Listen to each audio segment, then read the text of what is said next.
Berapa sih modal yang harus dikuras oleh Kak Alinka ini? Kalau ditanya berapa? Pernah ada pengalaman gak enak nggak pas sepedahan? Pernah sih, pernah. Untuk seorang Alinka Hardianti, apa sih what's next gitu? Tujuan selanjutnya yang ingin dicapai itu apa? Sebelum lanjut, support terus channel ini dengan cara klik tombol like dan subscribe dan jangan lupa nyalakan loncengnya ya, supaya kalian gak ketinggalan video seru lainnya.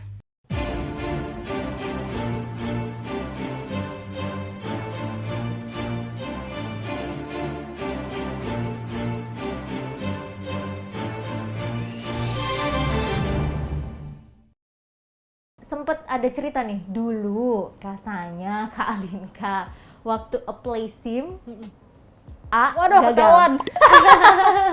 Itu Gimana lucu tuh juga bisa tuh. ceritain, Kak? Jadi ceritanya aku tuh mau bikin SIM internasional. Karena waktu itu kebetulan mau balap di Jepang. Ya itu beberapa bulan sebelum balik ke Jepang aku ngurusin. Pas cek SIM-nya ternyata tuh udah mau expired 6 bulan lagi. Pokoknya udah mau deketin expired lah. Dan nanya-nanya orang katanya nggak bisa nih aku apply SIM internasional kalau SIM-nya udah bentar lagi mau expire. Aku langsung nih, udah ke Danmogot buat ini kan, buat ngambil SIM lagi. Yeah. Nyampe di sana aku dengan PD-nya nih, nggak belajar apapun, lupa kan sebelumnya udah 5 tahun sebelumnya kan tes. Udah pede banget, oh iya bisa. Ternyata kurang poinnya. Oh gitu. Kalau nggak salah dia benernya 21 ya. Aku 19 apa 20, pokoknya tipis deh 1 apa 2 salahnya gitu, dikit lagi bisa pass dan udah nungguin ternyata ya nggak. Berarti tetap harus ada latihan ya. Harus latihan, harus cari belajar. Yang penting sih belajar sih tentang peraturan lalu lintas yang biasa kita terlalu ngegampangin ya. Ternyata aku itu juga salah. tricky Gitu. Akhirnya aku nunggu lagi 2 minggu karena kan dia baru bisa reapply lagi, boleh ini lagi 2 minggu kemudian kan. Setelah itu 2 minggu baru sih. Nah, itu juga agak hampir nggak lulus sih waktu ujian prakteknya. Ya aku bilang itu tuh susah loh sebenarnya loh. Aku aja ya maksudnya bukan harus belajar undang-undang kan, Kak? Harus belajar undang-undang, terus benar-benar harus presisi banget sih. Tapi bener sih aku Alhamdulillah udah kelewat tapi ya. Udah kelewat, dan kalau bener-bener kalau ketemu orang yang nyetir nggak bener, ini kayak nembak nih karena susah loh. Bener-bener kalau bisa pas ujian SIM di Indonesia tuh berarti emang nyetirnya emang bagus gitu. Emang bagus. Jadi kalau emang ada yang error, berarti nembak. Nah, ngomongin tentang SIM, Kakak sadar nggak atau teman-teman ada yang sadar nggak? Penampakan SIM ini ada yang baru. Selain penampakannya, itu penggolongannya juga ada yang baru. Oh, jadi aku masih yang lama sih, tapi pernah lihat ya yang warna merah sekarang. Ya, kalau sekarang ada penampilannya baru, terus penggolongannya juga ada yang baru. Ya? Nah, ini untuk SIM C itu dibagi jadi 3. Jadi C itu untuk kendaraan dengan CC 250 ke bawah. Kemudian C1 untuk 250 sampai 500 cc, kemudian C2 itu untuk 500 cc ke atas. Dan setiap mau naik golongan dari C ke C1 ke C2 itu harus dalam waktu 1 tahun. Gitu. Terus untuk disabilitas juga ada nih golongannya. Itu ada D sama D1. Yang D itu kendaraan khusus yang dikemudikan oleh disabilitas setara dengan SIM C. Dan D1 itu kendaraan khusus yang dikemudikan untuk disabilitas setara dengan SIM A gitu. Nah, ini sesuai dengan Perpol nomor 5 tahun 2021 tentang penerbitan dan penandaan SIM pada Februari 2021 gitu, Kak. Baru tahu ya? Baru tahu banget. Ya. Nah, dunia otomotif ini kan dikenal dengan dunianya para lelaki. Agak minder nggak sih, Kak, pas mau mulai terjun ke dunia otomotif ini? Kalau minder aku awal-awal sih enggak. Mungkin karena emang orang tua aku sama keluargaku udah di dunia otomotif ya. Jadi kurang lebih lah isi-isi orang otomotif tuh aku udah kenal dari kecil. Jadi waktu aku mulai balap ya udah nggak asing. Tapi kalau pas mulai balapnya itu ada sih minder dikit karena ada yang mengintimidasi tuh, ada yang kayak meremehkan. Ada yang kayak gitu. Ada yang bilang sikat aja, Kak, pas ini. Nah, Pasti ada yang bilang gitu kayak kamu perempuan ngapain balapan, kan belajar masak aja sana, ntar suami kamu dikasih makan apa. Ada yang ngomong kayak gitu. Tapi malah orang-orang yang ngomong gitu yang ngerendahin aku, yang underestimate aku, malah itu aku jadiin motivasi buat ngebuktiin kayak kalau perempuan tuh juga bisa ngelakuin apa yang cowok-cowok lakuin loh. Bahkan aku juga sebagai pembalap perempuan yang bisa berprestasi nih di dunia yang didominasi cowok-cowok, bisa ngalahin cowok-cowok juga deh pokoknya. Gitu. Nggak masalah apapun gendernya Nggak ya. masalah gitu. Terus sejak kapan nih Kak Alinka itu memutuskan untuk oke, aku akan menggeluti ini terus, aku akan jadi drifting pro atau pembalap pro gitu? Di mana kliknya itu, pas klik oke, aku akan di sini terus gitu? Awalnya kan aku tuh masih SMP tuh awalnya, pas mulai nyoba-nyoba balapan. Iya. Terus umur 16 tahun aku masuk ke salah satu tim yang cukup besar, tim pabrikan. Itu aku terpaksa jadi pembalap profesional walaupun awalnya nggak niat kan. Sampai akhirnya itu tahun 2008 aku masuk tim itu. Akhirnya mungkin setahun 2 tahun setelah di tim itu aku baru ngerasain kayak wah ternyata passion gue di sini ya gitu. Ngerasain yang namanya nyetir mobil tuh dapat apa ya, udah bisa nguasain lah mobil tuh kalau diginiin maunya digas, ini harusnya digas, nih harusnya direm. Happy-nya tuh di situ, Kliknya di situ, lingkungannya seneng juga. Terus nonton juga nonton aja tuh seneng, apalagi pas balapan, terus ngulik-ngulik mobil, terus ya pokoknya ketemulah di situ passionnya, dunianya di situ lah. Mulai happy-nya dari happy-nya di situ lah. Mulai umur berapa tuh ya, kayaknya SMA gitu sih. SMA tadi yang bilang 13 sampai 16 tahun mulai gitu. 18 tahun lah, mau lulus SMA lah kurang lebih lah, itu baru nemu passionnya, kliknya di situ. Nah ini bukti semangat Kartini, wanita Indonesia ya kan, yang biasanya stigmanya itu pekerjaan laki-laki hanya dikerjakan oleh laki-laki saja, tapi Kak Alinka ini membuktikan bahwa cewek itu bisa kasih bukti loh di dunia balap lagi. Sering juga event yang Kak Alinka ini menjadi satu-satunya cewek, juga sering kan? Sering. Ya kayak gitu, luar biasa banget. Tapi aku nih mewakili para netizen ya kan? Karena pastinya dunia yang kakak geluti itu bukan butuh modal yang murah pastinya ya kan. Sebelum bergabung dengan tim-tim profesional, berapa sih modal yang harus dikuras oleh Kak Alinka ini? Kalau aku bingung juga ya, karena aku nih hoki juga. Pas awal aku terjun ke dunia balapan ini, aku ikut slalom. Kebetulan papiku udah punya tim, jadi aku cuman ikut-ikutan aja gitu. Jadi nggak ada modal sama sekali. Paling waktu itu modal helm aja. Cuma ya nggak besar lah. Kalau ditanya waktu pertama kali turun di dunia balap modal sendiri, mungkin itu udah pertengahan balap sih, tahun 2011-an, 2013 lah. Itu aku turun di dunia drifting dan bisa dibilang aku baru lah di dunia drifting. Jadi kalaupun aku cari sponsor susah gitu. Jadi mau nggak mau harus emang modal sendiri. Kalau ditanya berapa waktu dulu ya? Lumayan lah, ratusan lah. Karena waktu itu posisinya aku udah pengen masuk ke kelas yang cukup bergengsi lah gitu. Jadi mobilnya pun aku siapin juga maunya mobil yang powerful lah. Jadi mesinnya cukup menguras ongkos lah gitu. Jadi pengen bikin mobil kenceng. Mobil yang dipakai tuh nggak harus baru kan ya? Enggak.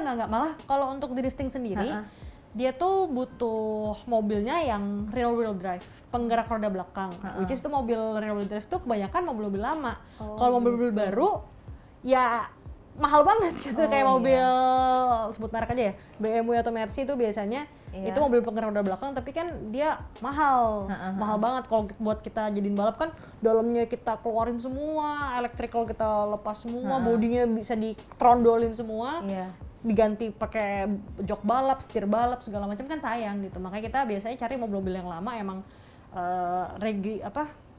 spesifikasinya cocok untuk balapan drifting itu. Kalau untuk modif aja nih kan, tadi pasti mobil-mobil lama ya kan, pasti bisa mengira-ngira sendiri kan para netizen. Untuk ininya aja, modifikasinya modif. Kalau modif standar ya? Iya. Kalau standar tuh paling sekitar 100 modif aja. Nah, semuanya bisa kira-kira kan, karena berapa modalnya. Safety-nya tuh benar-benar diperhatiin kan. Betul, dari itu joknya, yang paling penting sih. Seat belt, segala macam, roll bar-nya, gitu-gitu. Nah, kemarin juga Kak Alinka sempet cuti hamil kan? Lagi lucu-lucunya ya kan, anaknya gemes banget. Itu pengaruh nggak sih kakak off berapa lama itu untuk kembali terjun ke dunia drifting? Apa harus mulai dari nol lagi atau gimana gitu? Kalau masalah dari skillnya ya, kebetulan kemarin udah nyoba latihan lagi, nggak terlalu dari nol sih, walaupun waktu nyobain ada rasa yang beda gitu, kayak kok nggak seberani dulu ya gitu, walaupun oh masih bisa sih bisa, tapi tetap aja ada yang beda, yaitu lupa ada caranya ini gimana gitu. Tapi pengalaman kemarin sih latihan lagi, masuk mobil lagi, nyobain lagi sih kayak oh iya ternyata gini. Kalau masih bisa dilatih lah ya? Masih bisa dilatih. Mungkin kemarin masalahnya cuma satu, postur tubuh aja gitu. Oh, gitu. Jadi aku kemarin pas hamil emang berat badan naiknya banyak banget. Jadi pas mau balik lagi ke balap, rasanya nggak fit sih, kayak baju balap satu nggak muat. Terus yang kedua joknya juga nggak muat, karena kan kita untuk jok balap itu pas banget sama badan kita. Oh memang itu di custom ya? Iya ada ukurannya. Ada ukurannya biar kita kan kalau balap kan banyak ini nih gerak-geraknya. Gitu ya? Kalau dia pakai jok yang biasa, kanan kiri nggak ada penyangga seperti contohnya kayak gini, kita bisa geser-geser keluar. Makanya kita pakai bucket seat, kita bilang itu buat jok balap biar ngejaga badan kita biar nggak terlalu goyang-goyang. Berarti emang nggak cuman skill tapi fisik juga harus tetap dijaga. Fisik tetap dijaga. Makanya kemarin aku baru-baru ini punya hobi baru nih, sepedahan. Nah, itu lumayan tuh bantu untuk nurunin. Itu bantu. Bantu banget buat nurunin berat badan sama melatih fisik lagi. Karena kan waktu hamil aku nggak banyak olahraga kan. Nah mau balik ke dunia balap lagi, akhirnya aku ngebalikin stamina sama fisik dari kemarin sepedahan itu. Sama juga berarti Kak, aku juga hobi nih sepedaan. Sepedaan juga ya? Kakak biasanya di mana? Aku biasanya main road bike sih, pakai road bike. Dulu sempat pakai Sally, pakai Brompton, tapi sekarang pakai road bike. Biasa aku lebih prefer nanjak sih. Oh gitu. Daerah Sentul ya? Kalau daerah nanjak. Sentul iya. Suka nanjak juga apa? Iya. Nanjak juga. Di KM0? KM0 bener. Nah, siapa tahu kita ketemu kan ya kan? Kita janjian ya. Kita cari degan di sana. Kalau sepedaan biasanya kakak sama siapa aja? Aku sepedahan karena lagi kondisi pandemi ini biasanya sama yang kenal-kenal aja sih, paling sama adekku, keluarga adekku, adekku akhirnya aku ajakin sepedahan semua juga. Aku kebetulan 4 bersaudara, semuanya akhirnya ikutan sepedahan bareng aku sih. Kalau enggak ya teman-teman aja sih gitu. Iya sih, memang kalau masa pandemi ini agak riskan ya kan, kalau sama orang. Kenapa milih nanjak? Karena menurut aku kalau nanjak tuh kita dengan pace kita sendiri-sendiri. Bener, nggak boleh dipaksain. Nggak boleh dipaksain, nggak ada gengsi, karena heart rate itu bahaya banget kan kalau kita yang tahu diri kita yang tahu diri kita sendiri. Makanya nggak, udah gengsi udah lupain aja deh. Kalau misalnya di flat kita pelotonan gitu, kalau aku ya pribadi sekarang di pandemi kita nggak ada yang tahu udara dari depan ke belakang kan, itu kan angin ke belakang, amit-amit kalau bisa sampai kena. Betul. Terus aku orangnya juga nggak percayaan nih, kalau pelotonan kita jarak sama ban depan kan tipis banget kan, amit-amit kalau sampai yang depan ternyata keseimbangannya nggak terlalu bagus, kena ada trouble lah, mereka jatuh, kita nggak ada space untuk menghindar, pasti ikut jatuh. Benar-benar sih. Belum lagi ada pengguna jalan lain kan. Terus juga rawan kejahatan jalanan. Rawan, iya, aku tuh parno banget tuh kan kalau sepedahan bawa barang-barang di sini. Ya amit-amit kalau misalnya kita ketemu, kalau memang cuman diambil doang, ya nggak apa-apa lah. Tapi kalau kita sampai jatuh gitu kan, di situ kena mobil, wah parah banget sih. Makanya begitu. Terus kalau aku ya lebih nanjak, orang-orang emang lebih ramah. Oh gitu iya, kalau ya, nanjak sapa-sapaan ya? Sapa-sapaan, walaupun sama gitu. Orang-orang sekitar gitu, pagi nih hati-hati. Orangnya emang baik-baik banget. Terus kan kita juga kalau nanjak tuh carinya udara segar, pemandangannya hijau-hijau. Biasanya motivasinya bener es, degan, atau cendol ya kan? Cincau tuh enak banget. Aduh, jadi lapar kan nih.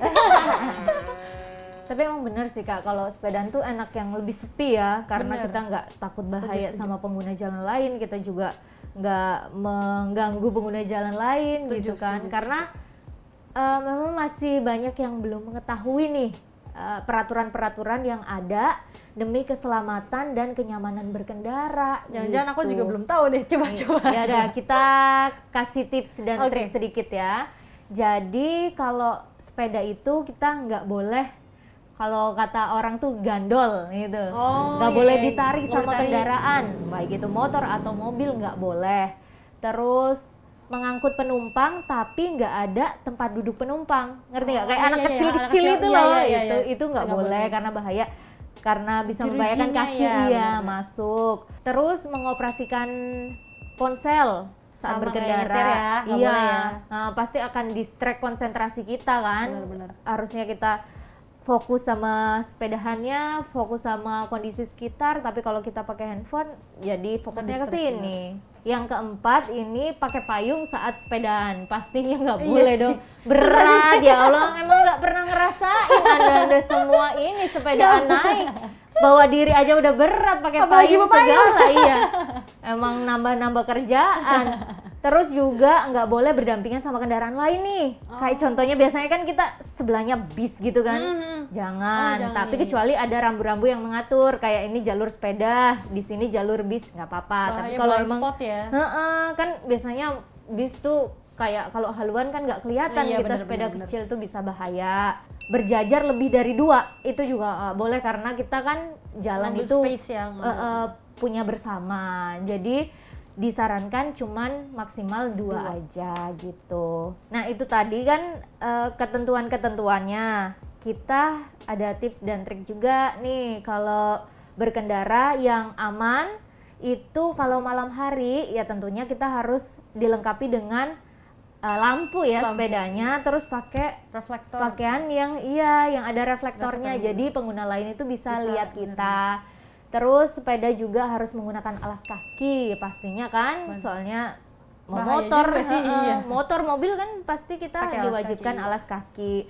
Terus juga harus memahami dan mematuhi peraturan lalu lintas. Kalau memang lampu merah, ya berhenti aja walaupun sepeda itu jangan diterobos ya kan, karena pasti banyak itu kejadian-kejadian yang sempat divideoin gitu. Nggak apa-apa, kita tunggu aja, karena kalau mobil memprioritaskan motor memprioritaskan sepeda juga harus memprioritaskan pejalan kaki, karena itu emang sesuai aturannya seperti itu. Jaga jarak aman dari pengguna jalan lain, jangan mepet-mepetan. Tahu sendiri kan stang sepeda itu nggak stabil, kesenggol dikit ya udah selesai, kita nyusruk deh, ya kan? Pengalaman ya Mbak? Iya. Nyusruknya pengalaman nyusruk. Ini lebih ke curhat sebenarnya. Dan yang terakhir juga, bawa sepedanya konsentrasi, karena kalau kita capek ya berhenti, itu bisa mempengaruhi konsentrasi kan? Banget. Lubang jalan aja bisa mempengaruhi keseimbangan kita, konsentrasi kita, karena konsentrasi kita turun ya akhirnya jadi bahaya gitu. Terus pesepeda juga yang melanggar akan dikenakan sanksi sesuai pasal 299 Undang-Undang Nomor 22 Tahun 2009 tentang Lalu Lintas dan Angkutan Jalan.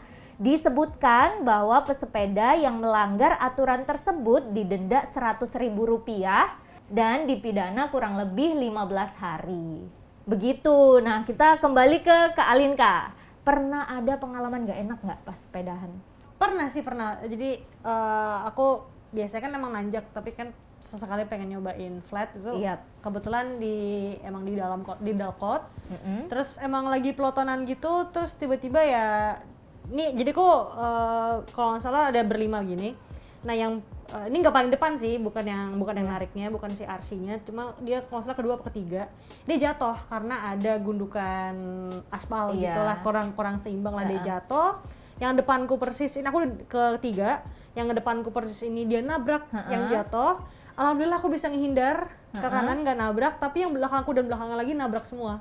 Aku nggak tahu itu hokinya. Gitu beruntung banget aku kayak, wah tadi mungkin selamat. Adrenalin rushku dari balapan ke bawah ke sepeda kali ya, jadi masih bisa ada refleks kayak, oh dia jatuh, harus buang ke sini, harus, jadi pikirannya jadi cepet gitu, refleks udah terlatih, jadi aku masih bisa ngindar. Cuma dari situ aku jadi kapok, aku jarang banget sih sepedahan yang rame-rame itu jarang banget, makanya aku lebih prefer nanjak. Nah sekarang tapi sekarang juga udah diatur kan yang hari Senin sampai Jumat di Sudirman Tamrin boleh, tapi hanya pukul 5 sampai 6.30. Balik lagi kita ngomongin balapan. Dengar-dengar dalam waktu dekat ini mau ada kejurnas drifting, bener nggak sih? Bener. Jadi kemarin harusnya sih minggu lalu, jadi harusnya awal bulan Juni kemarin, tapi ada satu dan lain hal ya, karena mungkin masa pandemi gini, jadi masih banyak yang harus dibahas lagi untuk kejuaraannya ya, karena kan protokol kesehatannya udah beda sama dulu. Jadi diundur, akhirnya baru minggu depan nih mau ada kejuaraan lagi, dan buat aku nih event pertama lagi, event perdana lagi setelah aku kurang lebih 2 tahun dari 2018, 2019 dari 2018 terakhir aku balap, terus aku berhenti 2019 sampai 2020, akhirnya 2021 aku kembali ikut kejuaraan lagi nih. Pertama juga Seri pas perdana. pandemi ya? Pas pandemi juga gitu. Ya, semoga lah kita mengharapkan hasil yang terbaik Kak, buat Kak Alinka. Semoga performanya maksimal juga di event itu. Terus menang juga ya? Ya amin, semuanya kita doain bareng-bareng. Amin. Nah yang terakhir nih, kita udah ngobrol banyak banget sama Kak Alinka. Harapan Kak Alinka untuk dunia balap di Indonesia ke depannya, terutama juga untuk wanita nih, gimana? Kalau aku untuk dunia balap sendiri sih aku berharap ya semoga bisa didukung lagi nih sama pemerintah, bisa lebih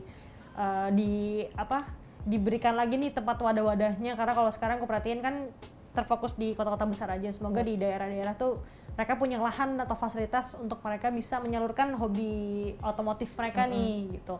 Terus kalau untuk wanitanya sendiri aku sih berharap bisa lebih banyak lagi balap wanita, karena kalau aku lihat sekarang kayaknya belum ada nih penerus aku nih. Belum ada? Belum kelihatan. Bisa nggak sih, udah umurnya udah segini ya? Bisa, kita seumuran kan? Oke, nanti aku belajar ya kayak. Boleh, nggak ada kata terlambat. Oh, betul. Untuk belajar mau umur berapa, cuma ya itu wanitanya sebenarnya udah banyak nih, tapi yang menonjol nih belum terlalu kelihatan. Ya semoga dengan waktu dekat atau mulai di tahun 2021 ini, di tahun ini mungkin udah bisa kelihatan lah nih bibit-bibit perempuan baru, atau jangan-jangan teman-teman sekalian ada yang tiba-tiba terpacu pengen jadi pembalap. Boleh banget, karena sekarang udah banyak banget wadahnya untuk belajar, wadah untuk kursus itu udah banyak banget dan gampang banget, tinggal cari di Google atau Instagram, kalian bisa cari tahu sendiri. Jangan patah semangat pokoknya. Jangan patah semangat, betul banget. Terus yang tadi terakhir, sekarang terakhir lagi. Ini gak kelar-kelar ngobrolnya ya? Janji nih, benar-benar Okay. terakhir. Untuk seorang Alinka Hardianti, apa sih what's next gitu? Tujuan selanjutnya yang ingin dicapai itu apa? Oke, untuk selanjutnya yang pasti aku pengen terus berkarya di dunia, berprestasi di dunia otomotif, semoga sih bisa punya prestasi lagi di dunia otomotif dan gak kalah dengan cowok-cowok juga, dan pengennya sih tetap bisa membawa nama Indonesia, bukan di Indonesia aja ya, bukan juara di Indonesia aja, tapi bisa membawa nama baik Indonesia di luar negeri dan mancanegara. Semoga bisa balapan di luar. Amin. Siapa tahu anaknya Kak Alinka? Oh boleh. Cuma ya itu dia, kasihan dia kalau terlalu di-push ya, karena kan orang tuanya dua-duanya, kebetulan aku sama suami juga pembalap. Takutnya dia kalau terlalu di-push pengen jadi pembalap, jadi stres, jadi kayak kalau aku ya pribadi terserah dia aja lah ya. Oke, terima kasih banyak Kak Alinka udah main ke podcast NTMC. Terima kasih atas sharingnya, ilmunya. Semoga menginspirasi banyak wanita Indonesia mungkin yang ingin ke dunia drifting, slalom, touring atau off-road juga. Langsung aja kepo-kepoin mungkin ya, tanya-tanya ya kan, sangat terbuka kan Kak Alinka. Langsung DM aja di Instagram. Oke, terima kasih banyak sekali. Makasih juga lagi, diundang ya, terima kasih, semoga makin oke nih channel podcastnya. Amin. Nah, untuk teman-teman juga supaya nggak ketinggalan nih konten-konten seru lainnya dari NTMC Channel, kalian wajib untuk like, komen, dan subscribe akun YouTube NTMC Channel. Nah, untuk penutup, kita slogan bareng-bareng Kak. Oke. Stop pelanggaran, stop kecelakaan, keselamatan untuk kemanusiaan, Indonesia tertib. See you. Bye-bye.